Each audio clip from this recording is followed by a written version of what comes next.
यहाँ ना mobile network है और ना ही मदद की उम्मीद। अगर कुछ है तो बस पत्थर, चट्टानें और आपकी किस्मत। यहाँ पर जो हंसता है वो या तो पागल है या फिर बहुत ही बहादुर। यहाँ सड़कें खतरनाक नहीं, जिद्दी हो जाती हैं। पहाड़ तुम्हें रोकेंगे नहीं, आजमाएंगे। जी हाँ, ये है किन्नौर वैली और हम बात कर रहे हैं हिंदुस्तान तिब्बत हाईवे की। जब आप किन्नौर में कदम रखते हो तो ऐसा लगता है जैसे धरती और आसमान आपको देखने के लिए रुक से गए हों। यहाँ सभी सड़कें गायब हो जाती हैं। यहाँ बारिश भी वार करती है और बर्फ भी तुम्हारा रास्ता रोकेगी। और ऐसी कंडीशन में आपकी बाइक बस एकमात्र आपका हथियार होगी इस जंग में जिंदा लौटने के लिए। और जब ये सफर खत्म होगा तब आप सिर्फ एक राइडर नहीं रहोगे, आप इन पहाड़ों का, इस कुदरत का एक हिस्सा बन चुके होंगे। चलिए आज आपको लेकर चलते हैं दुनिया के सबसे खतरनाक रास्तों वाले इस खूबसूरत से सफर पर।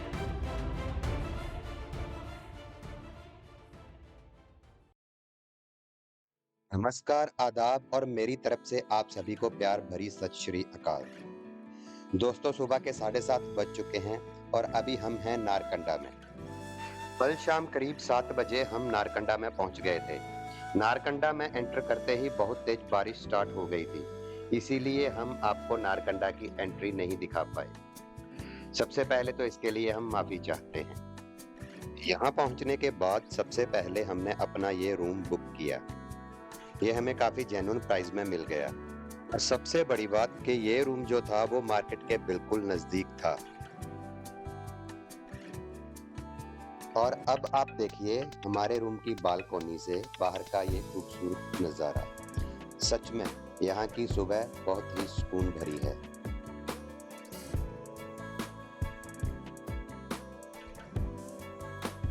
तो अभी हम हो चुके हैं रेडी और आज हमें स्टार्ट करना है अपने स्पीति वैली का दूसरे दिन का सफर। सबसे पहले हम करेंगे नाश्ता और उसके बाद चलेंगे अपनी आज की मंजिल की ओर। दोस्तों, आज का सफर हमारा होने वाला है बहुत ही ज्यादा इंटरेस्टिंग।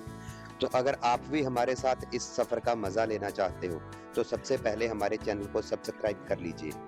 हमने अपना बैग भी बाइक के ऊपर बांध लिया है। अभी हम हैं बिल्कुल रेडी जाने के लिए। सबसे पहले हम ब्रेकफास्ट के लिए निकलेंगे और ब्रेकफास्ट करने के बाद निकलेंगे आज के सफर पर। दोस्तों, अभी मैं बैठा हूँ विशाल वैष्णो ढाबा पे। इस ढाबे की खासियत ये है कि हमें पूरे नारकंडा में सिर्फ एक यही ढाबा है जो प्योर वेजिटेरियन मिला और ये है भी बिल्कुल मेन मार्केट में सड़क के ऊपर। अभी हम आपकी बात यहाँ के ऑनर मिस्टर विशाल जी से करवाएंगे। ये इसकी एग्जैक्ट लोकेशन क्या है आपके? ये proper Narkanda main bus stand Narkanda है। ठीक है, इसमें बस स्टैंड बीच में, उसी के साथ में पीस रेजेंसी होटल है, उसी के बाजू में अपना होटल है। ठीक है, इसकी टाइमिंग क्या होती है? टाइमिंग अपना 7 बजे से रात को 9 साढ़े 9 तक रहता है। लेट भी पहुंचे तो उसका एडजस्ट हो जाता है। जी कांटेक्ट करके आप अवेलेबल होते हैं, पैक्ड वगैरह, फूड वगैरह सब पैक्ड भी हो सकता है। रूम्स वगैरह अवेलेबल है? रूम्स वगैरह सब कुछ मिलेगा आपको। रूम्स, होम स्टे वगैरह। क्या होता है यहाँ पे? सीजन अपना मई में ज्यादा रहता है, मई और जून का। और उसके बाद आफ्टर आपका विंटर सीजन होगा दिसंबर में। दिसंबर में अपना दिसंबर 20 के बाद 15 जनवरी तक भयंकर सीजन होता है। काफी टूरिस्ट आता है, स्नोफॉल होता है काफी ज्यादा। मतलब टूरिस्ट आ सकते हैं यहाँ पे? हाँ, काफी ज्यादा। ऐसा इशू नहीं कि स्टक हो जाता है आधे दिन के लिए? नहीं, कोई दिक्कत नहीं। यहाँ पर मशीनें होती है, रोड थ्रू हो जाता है। एक दिन जैसे बर्फ गिरेगी तो अगले दिन को थ्रू हो जाएगा। विशाल जी, बहुत अच्छा लगा आपसे मिलकर और आपके ढाबे का खाना बहुत टेस्टी था। थैंक यू जी, मजा आ गया। Thank you sir. हमें मिले हैं अंकल और आंटी, 2 कपल है और ये आए हैं जी महाराष्ट्र से, कोल्हापुर, और ये अंकल आए हैं जी कोयम्बतूर तमिलनाडु से। अंकल जी, कैसा रहा आपका सफर? आपका बहुत अच्छा लगा। बढ़िया है, हिमाचल बहुत अच्छा है। यहाँ जो विशाल जी के पास हमको हमारा खुद का आइटम बना के दिया जी, नो डाउट सर, हमको बनाने दिया और वेजिटेरियन के लिए बहुत अच्छी जगह है। आपका कितने दिन का टूर प्लान है? हमारा 20 दिन का है। 20 दिन का, ठीक है। थैंक यू, थैंक यू आपका भी। Thank you. और ये है नारकंडा की मेन मार्केट। काफी छोटा सा कस्बा है लेकिन बहुत सुकून भरा एरिया है। आप आगे के सफर के लिए यहाँ से अपनी जरूरत का सारा सामान खरीद सकते हो। हम भी अपना ब्रेकफास्ट करके बिल्कुल फ्री हो चुके हैं और अभी हम निकलते हैं आगे के सफर पर। नारकंडा का ये सुकून भरा मॉर्निंग मुझे रोक लेना चाहता है, लेकिन दिल के कोने में एक आवाज कह रही है, चल अब वक्त है आगे बढ़ने का। आज का सफर सिर्फ किलोमीटर्स का नहीं है, ये सफर है उन जज्बातों का जो हर पहाड़ी मोड़ के साथ बदलते हैं, उन रास्तों का जहां हर दरार, हर खतरनाक मोड़ एक कहानी कह रहा होता है, और उन खामोश पहाड़ों का जो शायद कुछ कहना चाहते हैं लेकिन बस उनको कोई सुनने वाला चाहिए। जैसे आपको पता है कि आज हमारा स्पीति सर्किट का सेकंड डे है। आज हम शूट कर रहे हैं दूसरा एपिसोड। फर्स्ट डे में हम पंजाब से नारकंडा तक आए थे और आज हमने सेकंड डे का सफर जो है वो नारकंडा से स्टार्ट किया है, और आज का ये सफर नारकंडा से स्टार्ट होकर चितकुल तक चलेगा। नारकंडा से रामपुर होते हुए ज्योरी, वांगतू, करछम, सांगला, रक्षम और फिर चितकुल आता है। अभी हमने यहाँ पे एक छोटा सा 2 मिनट का ब्रेक लिया है। यहाँ पे जो साइन बोर्ड है वो दिखा रहा है कि यहाँ से सराहन 31 किलोमीटर, कल्पा 118 किलोमीटर, नाको 198 और काजा 305 किलोमीटर है। कल की हमारी जो नाइट है वो नाको में स्टे होगी और लास्ट नाइट जो हमारी है वो काजा में स्टे होगी, जो कि 305 किलोमीटर है। काजा के बाद हमें डिसाइड करना है कि हमें मनाली की ओर जाने दिया जाता है या नहीं। जब आप नारकंडा से नीचे उतरते हो, रोड ग्रेजुअली डीप वैलीज में ले जाता है। फिर आता है ये रामपुर बुशहर, एक शहर जो कभी बुशहर रियासत की राजधानी था। पुरानी हवेली, सतलुज के किनारे और लोकल मार्केट का यूनिक चार। रामपुर शॉर्ट स्टॉप के लिए परफेक्ट जगह है।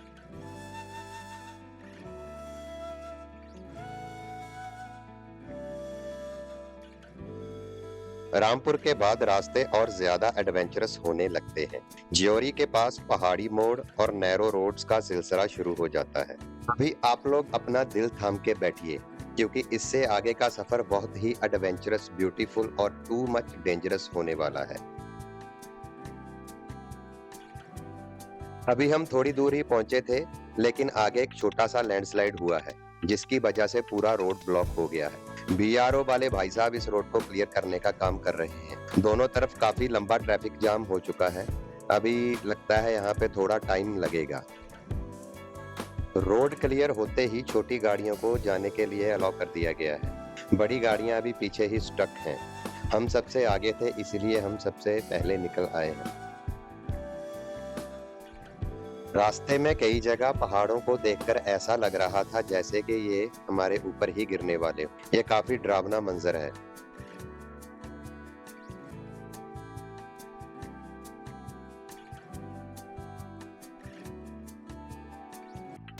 काफी देर तक बाइक राइड करने के बाद हमें महसूस हुआ कि हमें कुछ खा लेना चाहिए।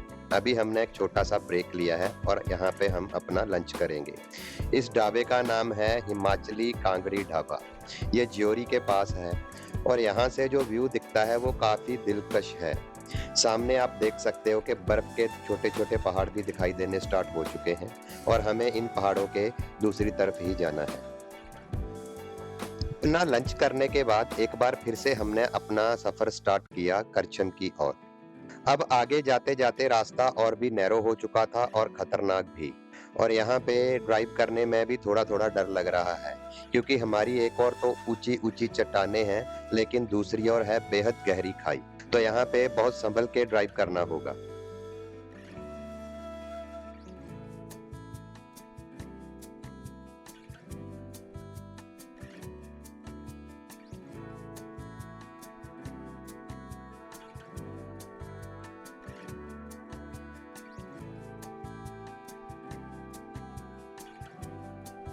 और ये देखिए आगे एक एक्सीडेंट हो रखा है। कार बिल्कुल उल्टी पड़ी है। इसीलिए पहाड़ों में बहुत ही पेशेंस के साथ ड्राइव करना चाहिए, कभी भी जल्दबाजी नहीं करनी चाहिए।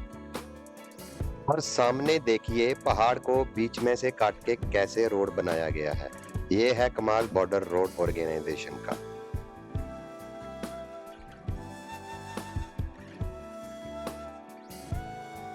और ये है वो जगह जहाँ पे सबसे बड़ा लैंडस्लाइड हुआ था। पूरे का पूरा पहाड़ जो है वो रोड को अपने साथ ही बहा के नीचे ले गया था। सारे का सारा रोड खत्म हो चुका था, अब इसको दोबारा बनाया गया है, लेकिन रोड की हालत अभी भी बहुत बुरी है। आप मेरी राइट साइड देख सकते हो कैसे पहाड़ का मलबा पड़ा है। बड़े बड़े और छोटे छोटे पत्थर अभी भी अक्सर यहाँ से गिरते रहते हैं, तो यहाँ से जल्दी निकलने में ही भलाई है, और निकलते वक्त चारों ओर ध्यान भी जरूर रखना चाहिए।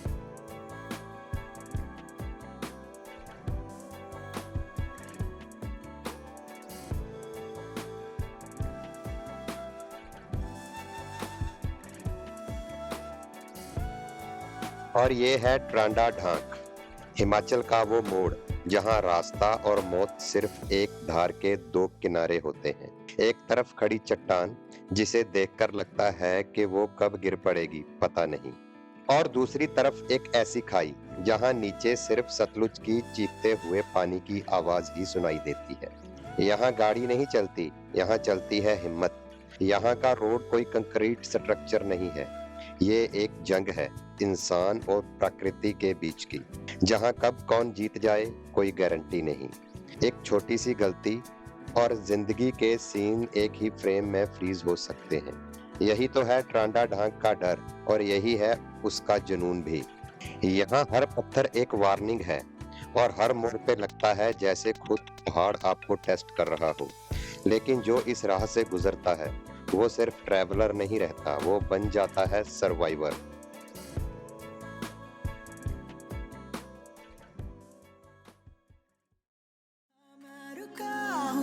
ये दुनिया चल रही हो जैसे हवा के संग मैं उड़ूं लापता। जो मेरा है ये फैसला तो आंखें भरी क्यों जाने ना, खुद को तलाश कर ही अब मैं लौटूंगा फिर यहाँ। हमराह है ये आसमां, नदियां हो जैसे आए ना, संग चल रहा है देखो मेरे सारा ही ये समा। अब ढूंढूं मैं यहाँ मेरा वो जहाँ, सारे सवालों का हिसाब हो जिसमें सही जाने बेवजह क्यों दिल है ये खफा। इसको संभालूं के खो ना दूं खुद को मैं कहीं। चल पड़ा हूँ मैं जिंदगी के सफर में, जाने क्या है मंजिल मेरी किसको बता। हाँ मैं रुका हूँ ये दुनिया चल रही हो जैसे हवा के संग मैं उड़ूं लापता।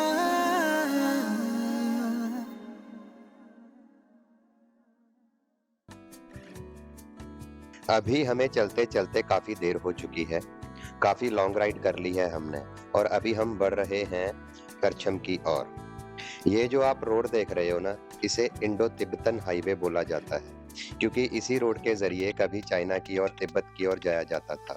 अभी अलग बात है कि दोनों देशों के रिश्ते अच्छे ना होने की वजह से इस रूट को बंद कर दिया गया है। वांगतू यहाँ से 2 किलोमीटर दूर रह जाता है।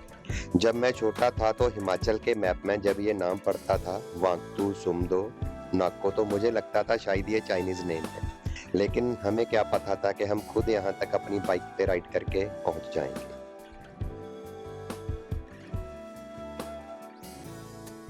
और ये है Karcham Wangtoo hydro power project, जिसकी कैपेसिटी 1045 मेगावाट है।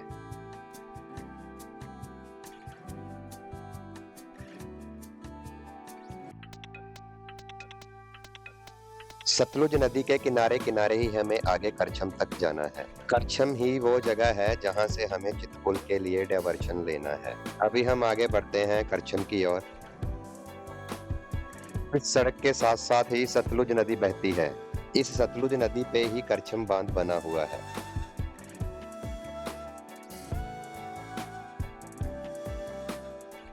और वो जो आप सामने कस्बा देख रहे हो वही है करछम। वो सामने जो आप करछम में पुल देख रहे हो, इस ब्रिज को क्रॉस करके ही हमें चितकुल की ओर जाना है राइट साइड। लेकिन इस वीडियो में हम आपको यहीं तक का सफर दिखाने वाले हैं, क्योंकि करछम से चितकुल का जो सफर है वो बहुत ही यूनिक और स्पेशल सफर है। चितकुल हिंदुस्तान का एक आखिरी गांव है। इसलिए उसके लिए एक अलग वीडियो तो बनती ही है। तो इस वीडियो में हम आपको आज यहीं तक का सफर दिखाने वाले हैं। बाकी सफर हम आपको चितकुल तक का एक नई वीडियो में दिखाएंगे। तो जल्दी मिलते हैं आपको एक नई मंजिल के साथ नए सफर पे। तब तक के लिए बने रहिएगा हमारे साथ। अलविदा, गुड बाय।